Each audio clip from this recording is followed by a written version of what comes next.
आपको अलाउ कर रहा हूँ।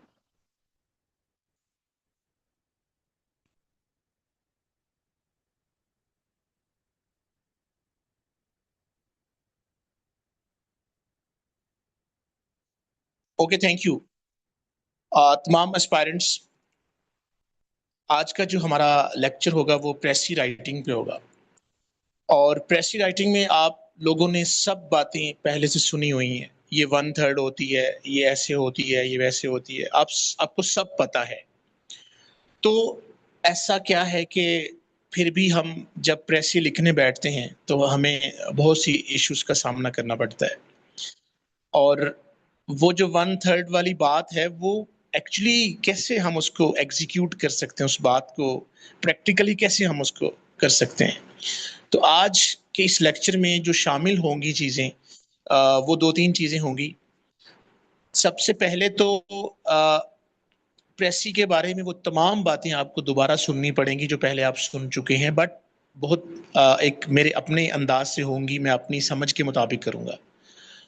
दूसरी बात ये होगी कि हम पास्ट पेपर से एक प्रेसी का पैसेज लेंगे और हम उसको वन थर्ड वाला सारा फार्मूला लगाने की कोशिश करेंगे।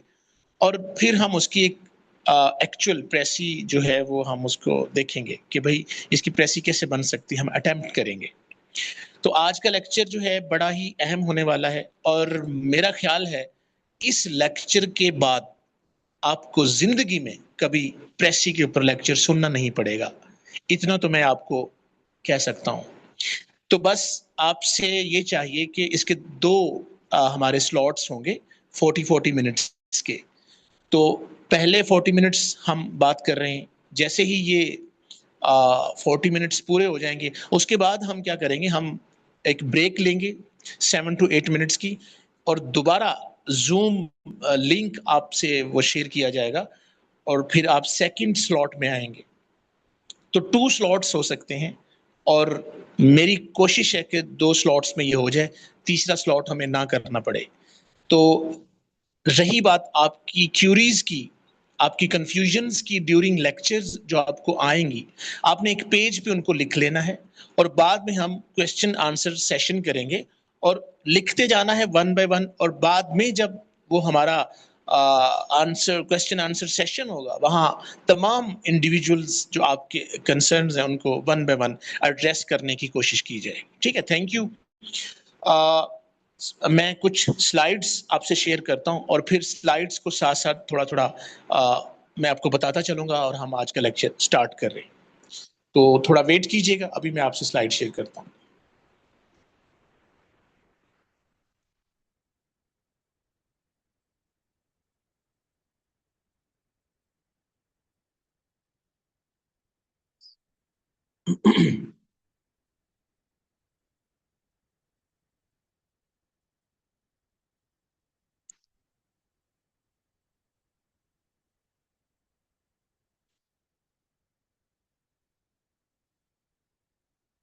बिलाल, रिकॉर्डिंग चल रही है?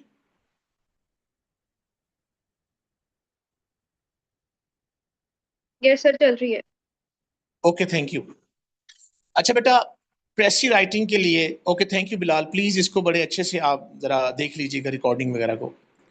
प्रेसी राइटिंग स्टार्ट करने से पहले एक छोटी सी कहानी है, मैं आपको सुनाऊंगा, और उस कहानी को सुनने के बाद आपको एक बेहतरीन तरीके से ये बात समझ आ जाएगी कि प्रेसी एक्चुअली होती क्या है।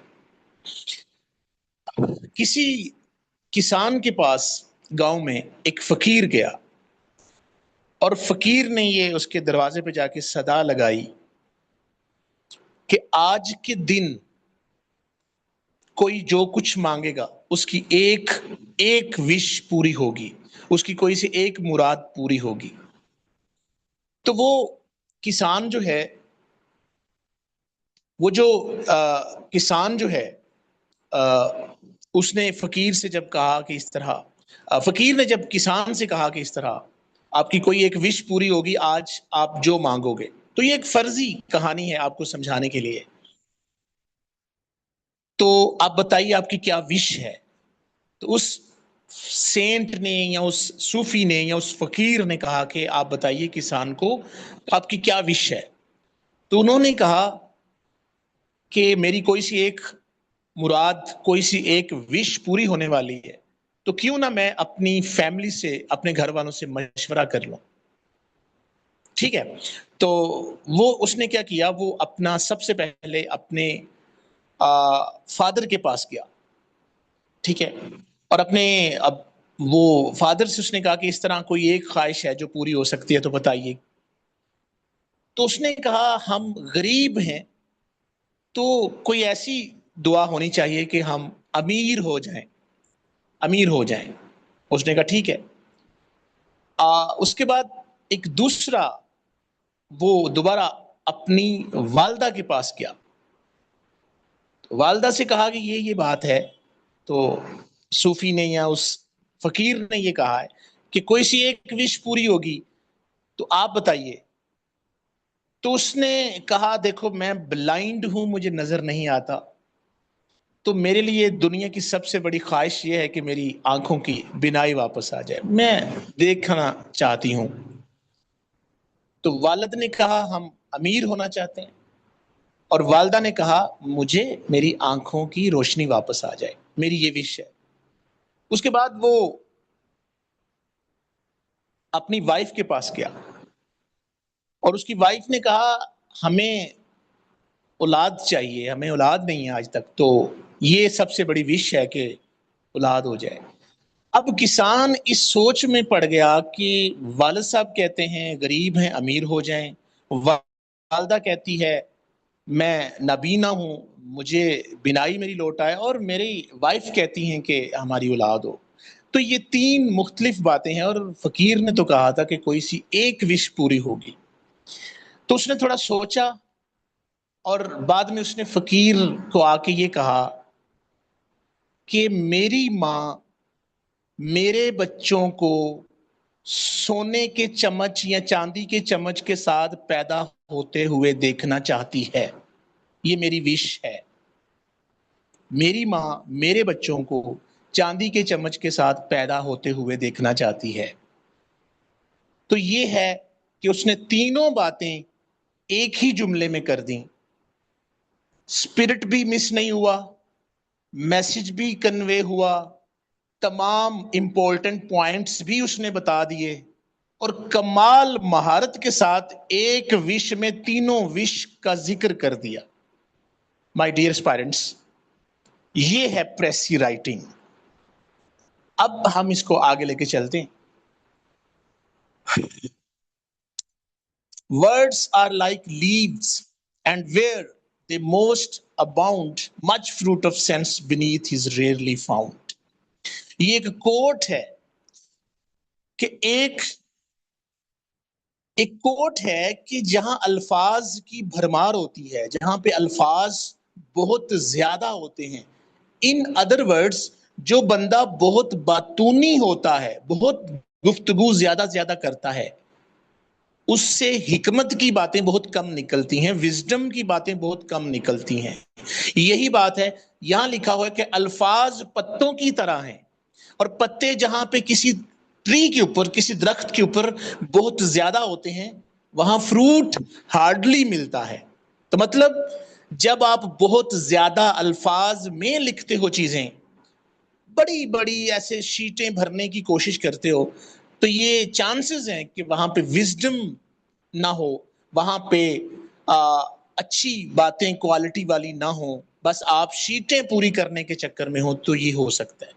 तो प्रेसी की जो एक्सरसाइज है, एक्चुअली ये आपको बाकी 12 सब्जेक्ट्स के लिए, 11 सब्जेक्ट्स के लिए बहुत अच्छे से तैयार करती है, जो कि है प्रिसीजन। प्रिसाइज से प्रिसीजन, मुख्तसर, इख्तिसार। तो प्रेसी राइटिंग आपको प्रिसीजन का आदी बनाती है। आप जब प्रेसी करना शुरू होते हो, आपको आदत हो जाती है टू द पॉइंट बात करने की। सीएसएस 2014 या 13 के टॉपर थे, तो वो कहते हैं कि मेरी शीट्स खाली जाती थी, ब्लैंक जाती थी, मैं बहुत टू द पॉइंट लिखने वाला बंदा हूं, और पाकिस्तान पूरे में वो फर्स्ट आए। ठीक है, तो वो ये जो प्रिसीजन है ये एडवाइजेबल है, ये रिकमेंडेड है, ये प्रेफरेबली आपको इसको लाना है। प्रिसीजन ऐसे के पेपर में, प्रिसीजन तमाम पेपर्स में, कि लंबी लंबी इधर उधर की बातें करने की जरूरत नहीं है, वो बीट अबाउट द बुश वाली बात जरूरत ही नहीं है, टू द पॉइंट बात कीजिए। तो जहां अल्फाज ज्यादा होंगे वो ऑब्वियसली वो काउंटर प्रोडक्टिव चीज हो सकती है। खैर आगे चलते हैं हम। ये वही है बेटा, एक ट्री की एग्जांपल है, इतने लीव्स हैं यहां पे लेकिन हमें कोई फ्रूट नजर नहीं आ रहा। तो मतलब वही हमने कहा कि फ्रूट वहां रेयर होता है, तो फ्रूट मीन विजडम। ठीक है, तो यहां लीव्स ही हैं बस, और कंपैरेटिवली यहां पे लीव्स भी थोड़े कम हैं और फ्रूट्स भी हमें नजर आ रहा है। इसका मतलब ये हुआ कि थोड़े लफ्जों में बात करनी है और विजडम ओरिएंटेड बात करनी है। ठीक है, मतलब ये कि हमने अल्फाज, गैर जरूरी अल्फाज नहीं लिखने। ये एक छोटी सी एग्जांपल है बस आपको बताने के लिए कि प्रिसीजन लाइए अपनी राइटिंग में, चाहे आप किसी भी सब्जेक्ट को ले रहे हैं। अब आते हैं नेक्स्ट, जो हमारा डिस्कशन का पॉइंट है वो है वन वर्ड सब्स्टिट्यूशंस।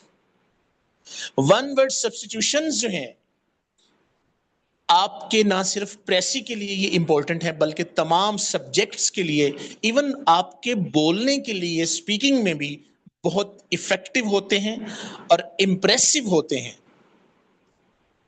ठीक है, तो इसके ऊपर हम थोड़ी सी बात करेंगे, ये वन वर्ड सब्स्टिट्यूशंस क्या होते हैं और वन वर्ड सब्स्टिट्यूशन जो हैं इनको कहां से कैसे हम प्रिपेयर करेंगे और इनका रोल क्या है। वन वर्ड सब्स्टिट्यूशंस जो होते हैं आम ग्रामर की किताबों में हमें मिल जाते हैं, कंपोजिशन की किताबों में। तो सबसे पहले ये देखिए, अनसोशेबल, एक वो इंसान जो लोगों से मिलने का आदी ना हो, वो कहते हैं कि ये अनसोशेबल पर्सन है। तो बहुत बड़ी बात को एक कंप्रीहेंसिव वर्ड में करने का नाम वन वर्ड सब्स्टिट्यूशन है। ठीक है, इनएविटेबल, एक ऐसी चीज जिससे बचा नहीं जा सकता, जैसे consequences of poverty are inevitable. ठीक है, मतलब ये death is inevitable, death is inevitable. ठीक है, तो ये आकर ही रहेगी, ये होकर ही रहेगी, ये नागुज़ेर है, वाजिबी है, लाजमी है। अच्छा, नेक्स्ट है जी अनअवॉइडेबल। ये भी वन वर्ड सब्स्टिट्यूशन है, अनअवॉइडेबल। ठीक है, वो चीज जिससे बचना पॉसिबल ही नहीं है। तो मैं बस आपको ये समझाना चाह रहा हूं, inexplicable, a thing which can not be explained, एक बात जो एक्सप्लेन ना की जा सके, हम कहते हैं इनएक्सप्लिकेबल है। मैं बाद में बताता हूं इनकी वर्थ क्या है। इम्प्रैक्टिकेबल, एक ऐसा प्लान, एक ऐसी स्ट्रेटजी, एक ऐसी पॉलिसी जिस पे अमल दरामद करना मुश्किल है। A plan, a strategy which can not be put into practice, impracticable है, नाकाबिले अमल मंसूबा है। तो नाकाबिले अमल मंसूबा है। ये सारी बात एक लफ्ज अगर बताए तो उसको कहते हैं वन वर्ड सब्स्टिट्यूशन। बड़ा कंप्रीहेंसिव ये वर्ड होता है और इसको कहते हैं वन वर्ड सब्स्टिट्यूशन, और ये तमाम सब्जेक्ट्स में आपके काम आता है। यहां तक मैं आपको ये एक्चुअली बताना ये चाहता था कि वन वर्ड सब्स्टिट्यूशन रोज के 5 to 10 आप उनकी प्रैक्टिस कीजिए। करीम दा चुगताई साहब की बुक में भी हैं, exploring the world of English में भी हैं, और तकरीबन तमाम किताबों में होते हैं। उनकी उर्दू भी होती है कभी कभी, और उनके सेंटेंसेस भी बने होते हैं। तो आप रोज के 5 to 10 one word substitutions revise भी कीजिए, और हो सके तो उनके जुमले बनाइए, सेंटेंसेस बनाइए, और कुछ टाइम के बाद ये आपकी पोजेशन में आना शुरू हो जाएंगे।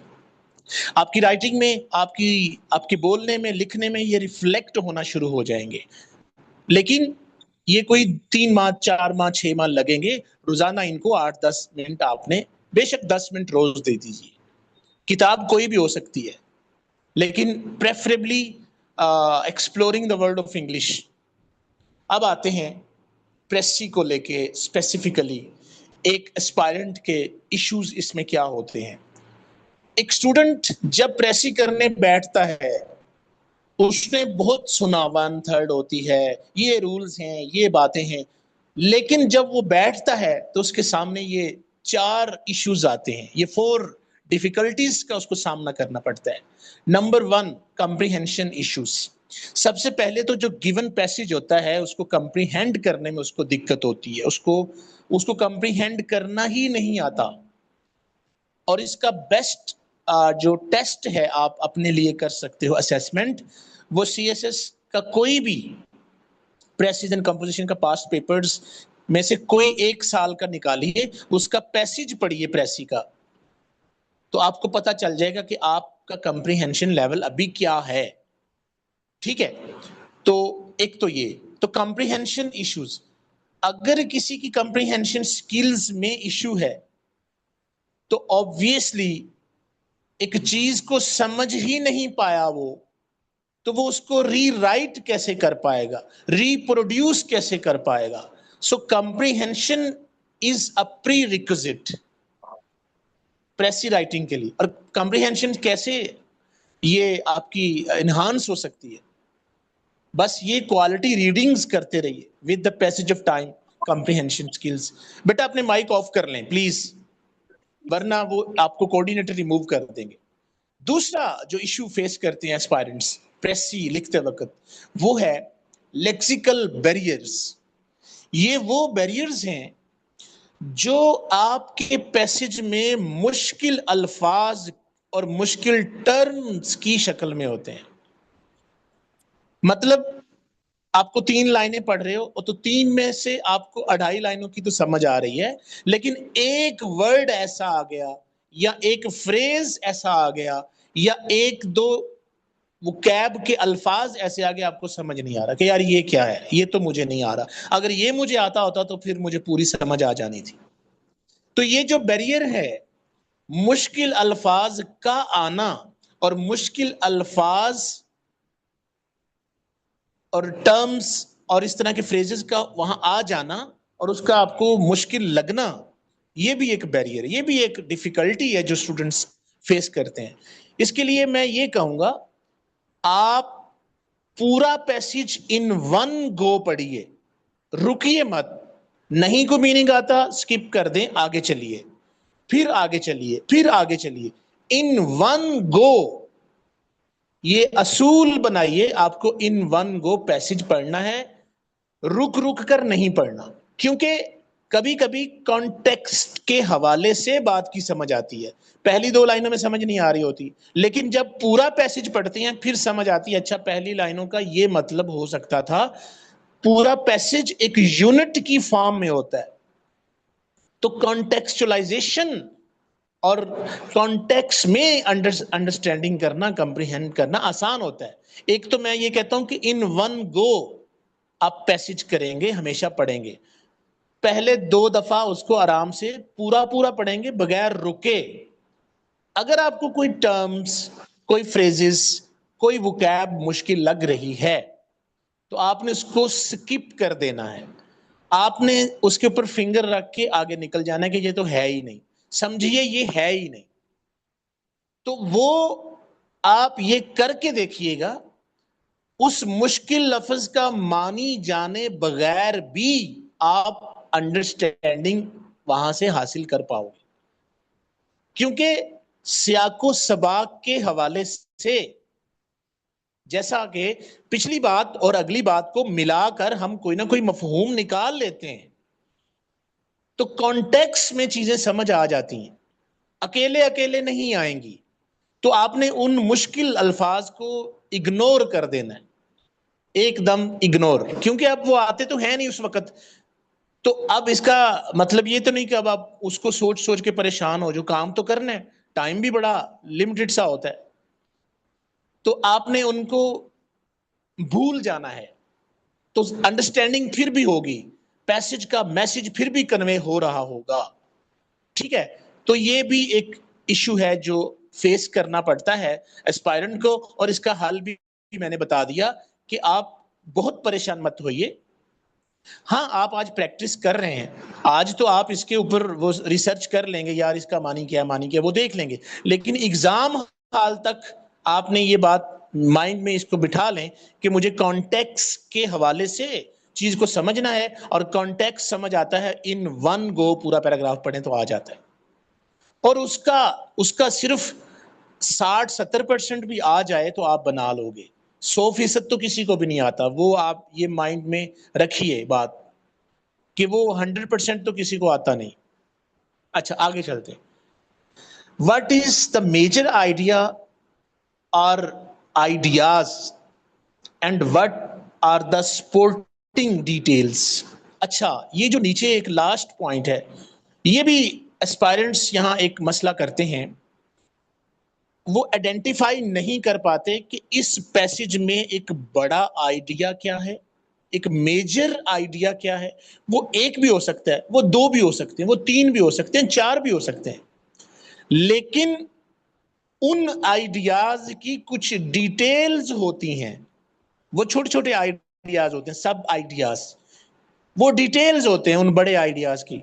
तो बड़े आइडियाज का पता होना चाहिए, और छोटी जो उनकी डिटेल्स है, आपको ये आइडेंटिफिकेशन का पता होना चाहिए कि ये मेजर बात हो रही है, और ये उस बात की सपोर्ट में सपोर्टिंग डिटेल हो रही है। तो हमें मेजर बातें रखनी है, सपोर्टिंग डिटेल्स हमने छोड़ देनी होती है प्रेसी में, आगे चल के हम प्रैक्टिकली करेंगे भी। अब आते हैं स्टूडेंट्स की डिफिकल्टीज को देखते हुए कि यार ये मसले आते हैं, बाकी ही आते हैं। अब आगे चलते हैं, नेक्स्ट स्लाइड में क्या है। एरर ऑफ ओमिशन, ओमिट करना, उससे ओमिशन है। एरर ऑफ ओमिशन प्रेसी में बड़ा कॉमन है, आपने इसको अवॉइड करना है। एरर ऑफ ओमिशन से ये मुराद है कि कोई बड़ी अहम बात पैसेज में हो और आपने वो ओमिट कर दी हो जब पैसेज को अटेम्प्ट कर रहे हो। एक बड़ा आइडिया, एक बड़ी डेवलपमेंट, एक बड़ी कोई मेजर चीज, और उसको अगर आप ओमिट करते हो तो ये इसको एरर ऑफ ओमिशन कहते हैं। और ये वो गलती है कि जो बहुत ज्यादा आपके लिए ऑब्वियसली ये नुकसानदेह है, कि एक बहुत बड़ी अहम मेजर बात को ओमिट कर जाना। और ये कैसे पता चलेगा? ये कंप्रीहेंशन स्किल से पता चलेगा। कंप्रीहेंशन स्किल्स कब होंगी? जब आप कंटिन्यूसली चीजों को रीड करोगे, रीडिंग्स से इनहांस होती है comprehension skills. Error of commission, error of commission और एरर ऑफ ओमिशन ये दो चीजें हैं। कमीशन मतलब कमिट करना, ये भी एक बहुत बड़ा ब्लंडर माना जाता है प्रेसी के पेपर में, प्रेसी के पैसेज को जब आप अटेम्प्ट करते हो। तो एरर ऑफ कमीशन ये है कि कोई फ्रेज, कोई पूरा सेंटेंस, कोई दो अल्फाज मुश्किल, जिनकी आपको समझ तो नहीं आई, आपको नहीं पता चला कि इसका मीनिंग क्या था, लेकिन आप उसको गलत ताबीर कर दें, मतलब उसका मफहूम, उसका मानी अपनी मर्जी से निकाल दें और वो गलत हो, तो इसको कहते हैं एरर ऑफ कमीशन, कि उनकी मुराद कुछ और थी, क्योंकि आपको उसका उसका पता नहीं था, तो आपने उसको गलत ताबीर कर लिया। आपने कहा इसका ये मानी है, हालांकि वो उसका मानी नहीं है, आपको भी पता है। तो ऐसी सूरत हाल में आप इस चीज को, बजाय इसके कि किसी फ्रेज को, किसी सेंटेंस को गलत इंटरप्रेट करें, उससे बेहतर है आप उसको छोड़ दें, थोड़ा सा उससे किनारा कर लें, ये बेहतर है, बजाय इसके कि आप उसको गलत ताबीर करें। ठीक है, ये एरर ऑफ कमीशन। अब आगे चलते हैं। आपके प्रेसी का जो पैसेज होता है उसमें ये चीजें नोट आप कर लें, ये स्लाइड्स आपके सामने है। ये चीजें प्रेसी जब अटेम्प्ट करते हो तो अटेम्प्टेड पैसेज जो आपका पीस ऑफ राइटिंग होगा, जो आपका ड्राफ्ट होगा, उसमें ये चीजें रिफ्लेक्ट नहीं होनी चाहिए। Number 1, details. चीजों की कभी कभी तफसील होती है, कभी कभी लिस्ट होती है, वो तो नीचे मैं बताऊंगा। तो डिटेल्स और सब आइडियाज होते हैं, कभी कभी आप इनको थोड़ा सा इग्नोर कर सकते हो, स्किप कर सकते हो, ठीक है ना। जब हम प्रेसी पास पेपर से पकड़ेंगे आज, तो तब हम इसको प्रैक्टिकली एक एक चीज मैं आपको वो करके भी दिखाऊंगा और आपको समझ भी आ जाएगी। कभी कभी एक बड़ा आइडिया होता है और उसके नीचे सब आइडियाज होते हैं, सब आइडियाज भी काफी हद तक स्किप हो जाते हैं, बस बड़े बड़े आइडियाज रह जाते हैं।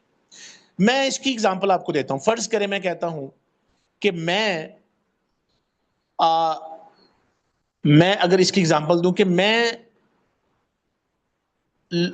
अलामा इकबाल टाउन में लाहौर फर्ज करें, रजा ब्लॉक में, स्ट्रीट नंबर 4 में, हाउस नंबर 70 में रहता हूं, ठीक है। तो ये डिटेल्स हैं। इसका बड़ा आइडिया क्या है? मेन बात है मैं लाहौर में रहता हूं। तो मेन बात यह है कि मैं लाहौर में रहता हूं, ये बड़ा आइडिया है, वो उसकी डिटेल्स हैं। तो डिटेल्स सारी की सारी स्किप हो जाती हैं प्रेसी में, सिर्फ बड़ा आइडिया रह जाता है। अब आगे आते हैं कोट्स और एग्जांपल्स। अगर कोई कोट है तो 95% आप उसको अवॉइड करेंगे। कभी कभी होता है अनअवॉइडेबल किसी का कोट हो तो, बट कोट हो, कोटेशंस, उनको आप अपनी प्रेसी में नहीं लिखते। हाँ, उनकी इंटरप्रिटेशन करनी पड़ जाए तो अपने लफ्जों में करेंगे, quote as it is quote नहीं लिखेंगे, और वैसे भी ये अवॉइड ही करना है आपने। एग्जाम्पल्स को आप अवॉइड करेंगे, एग्जाम्पल्स भी नहीं लिखी जाती प्रेसी में। मैं उस चीज की बात कर रहा हूं जो आप प्रोड्यूस करेंगे। सीरीज ऑफ थिंग्स, चीजों की लिस्ट आ जाती है कभी कभी, कॉमा कॉमा लगा के ना, ऐसे कॉमा ये चीज, कॉमा ये चीज, कॉमा ये चीज, एंड ये चीज, तो 5-6 चीजों की लिस्ट आ जाती है। आपने डिटेल्स, वो सीरीज ऑफ थिंग्स या लिस्ट इस तरह चीजों की नहीं लिखनी सारी सारी, उसके लिए एक ही सिंगल सा कंप्रिहेंसिव सा वर्ड ढूंढना है। उसके बाद इजेक्टिव्स, जो इजेक्टिव्स होते हैं जिसको उर्दू में हम इसमें सिफ्त कहते हैं, किसी की खूबी या खामी, इनको भी अगर आप चाहें तो अवॉइड काफी हद तक कर सकते हैं। जैसे ब्लैक कैट, ब्राउन कैट, तो आप ब्लैक को भी छोड़िए, ब्राउन को भी छोड़िए, बिल्ली है, कैट है, बस उसकी बात करिए, ठीक है ना। तो मतलब ये जो छोटे छोटे, ये भी डिटेल दे रही है ना, ये भी तो किसी चीज को, उसके उस पर्सनैलिटी को या किसी चीज को इलेबोरेट कर रही होती है। जैसे काला गोरा, ये तो ये एडजेक्टिव्स भी अगर आप इनको स्किप कर दें तो कोई मसला नहीं होगा इसमें, ठीक है। अब आगे चलते हैं। जब आप फाइनल ड्राफ्ट अपना बनाने की तरफ जाएंगे, उससे पहले आप रफ बना चुके होंगे, तो 3-4 चीजों, ये 5 चीजें हैं, मैं इनको चेक लिस्ट कहता हूं। अपने रफ ड्राफ्ट पे इनको फाइनल, ये 5 चीजें मेक श्योर कीजिए, और उसके बाद ये 5 चीजें जो हैं इनको मेक श्योर करने के बाद फाइनल ड्राफ्ट लिखेंगे। तो ये रफ पे ही मेक श्योर आप कर लेंगे ताकि फाइनल ड्राफ्ट में ये गलती ना हो। सबसे पहली चीज टेंसेस। एक बात याद रखिए, आपकी जो प्रेसी है, उसके जो पैसेजेस, उसका जो पैसेज होता है, उसमें जो टेंस होगा वही सेम टेंस आप अपनी अटेम्प्टेड पैसेज में लिखेंगे। अगर वो पास्ट है तो पास्ट, अगर वो प्रेजेंट है तो प्रेजेंट, जिस भी टेंस में वो बात है उसी टेंस में आप प्रेसी प्रोड्यूस करोगे।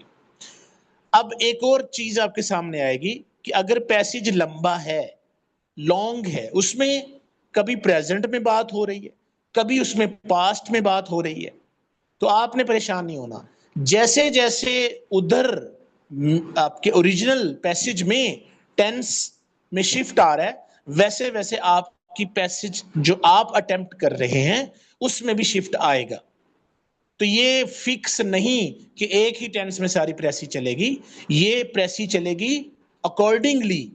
अगर वहां 2 टेंसेज हैं तो आपकी प्रेसी में भी अकॉर्डिंगली दोनों टेंसेज उसी सीक्वेंस से आ सकते हैं, इसमें कोई हर्ज नहीं है।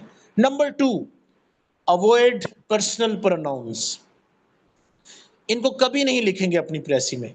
आई, मी, माई, वी और अस, बल्कि आपको थर्ड पर्सन लैंग्वेज यूज करनी है सिर्फ।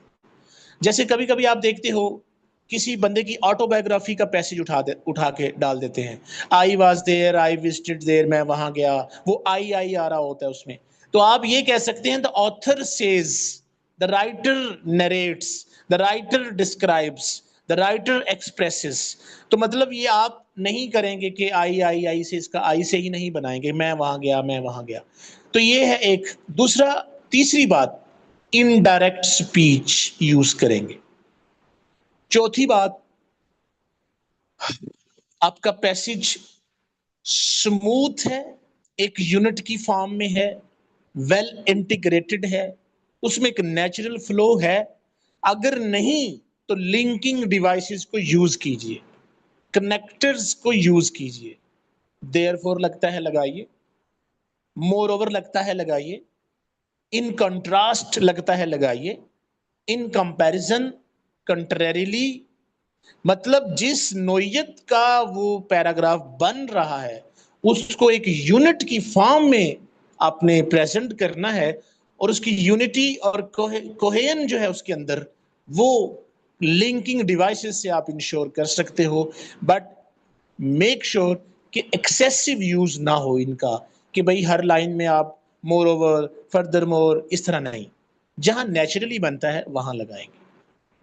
अब आते हैं नेक्स्ट, नंबर 5, टाइटल। आपकी प्रेसी का जो टाइटल है, क्या वो comprehensively dealing with the actual spirit of the passage. आपका जो टाइटल आप दे रहे हो प्रेसी का, क्या वो पूरे पैसेज को ए टू जी कंप्रीहेंसिवली कवर कर रहा है, या सिर्फ एक दो एस्पेक्ट के ऊपर ही आपने अपना पैसेज टाइटल बना दिया। तो टाइटल जो है वो कंप्रीहेंसिव होना चाहिए, और इतना कंप्रीहेंसिव हो कि पूरे पैसेज का मफहूम वो अपने अंदर समोए हुए। तो हम इनको आगे चल के तमाम चीजों को प्रैक्टिकली करते हैं। टाइटल लिखने के तरीके ये दो हैं। एक, आप कंप्लीट सेंटेंस में लिख सकते हो, दूसरा आप फ्रेज की फॉर्म में लिख सकते हो। और ये आप मार्कर से, ब्लू मार्कर से ऐसे लिखेंगे, title colon forceful accession of Jodhpur, ये फ्रेज की फॉर्म में है। तो प्रेफरेबली फ्रेज की फॉर्म में ही आप अपना टाइटल देंगे, और ये टॉप पे ही आप देंगे, और इसको मार्कर से नुमाया करके लिखेंगे, टाइटल का वर्ड भी लिखेंगे और इस तरह। तो ये नीचे आपकी प्रेस ही चलेगी। अच्छा, अब आगे चलते हैं। वर्ड काउंट, ये भी एस्पायरेंट के लिए एक बड़ा इशू है कि कितने अल्फाज। तो आपको तो सबको हमें पता है कि 1/3 तो होती है, बट एक चीज याद रखिए, इसमें 10 वर्ड्स का प्लस माइनस फार्मूला है, कि अगर एक ओरिजिनल पैसेज है 300 अल्फाज पे, तो 300 वर्ड्स की प्रेसी बनेगी 100 वर्ड्स, यानी 1/3। लेकिन इसमें इतना मार्जिन होता है, इसमें इतनी फ्लेक्सिबिलिटी होती है कि अगर 100 अल्फाज में नहीं बन रहा तो 110 में भी आप जा सकते हो, और 90 अल्फाज में भी जा सकते हो। यानी 10 अल्फाज ऊपर हो जाएं तो भी इतना मसला नहीं है, 10 अल्फाज थोड़े रिड्यूस हो जाएं 1/3 से तो फिर भी मसला नहीं है। तो रिक्वायर्ड कितने हैं? 100, लेकिन आपने लिखे 90 वर्ड्स, एक्सेप्टेबल है। रिक्वायर्ड कितने हैं? 100, और आपने लिखा 110, तो भी कोई मसला नहीं। तो इतनी सी फ्लेक्सिबिलिटी भी इसमें है। अब आगे चलते हैं। ये हमारा एक पैसेज है, इसको फेज स्लॉट 2 में हम ओरिजिनल पैसेज पढ़ेंगे, और फिर हम इसकी प्रेसी भी अटेम्प्ट भी करेंगे, इसको समझेंगे भी, और जितने असूल, जितने ये हमने चीजें पढ़ी, इनको प्रैक्टिकली 1 बाय 1 अप्लाई भी किया जाएगा। तो मैं यही कहूंगा कि आप सेकंड स्लॉट मिस मत कीजिए, लाजमी अटेम्प्ट उसको कीजिएगा, सॉरी अटेंड कीजिएगा, और उसमें आपसे लिंक दोबारा आपसे लिंक शेयर किया जाएगा, और उसके बाद हमारे क्वेश्चंस और आंसर होंगे। ठीक है, तो आप 7 to 8 मिनट्स की ब्रेक के बाद स्लॉट 2 में आपको मैं दोबारा वेलकम करूंगा, तो थोड़ा सा वेट कीजिए। Thank you, Allah Hafiz.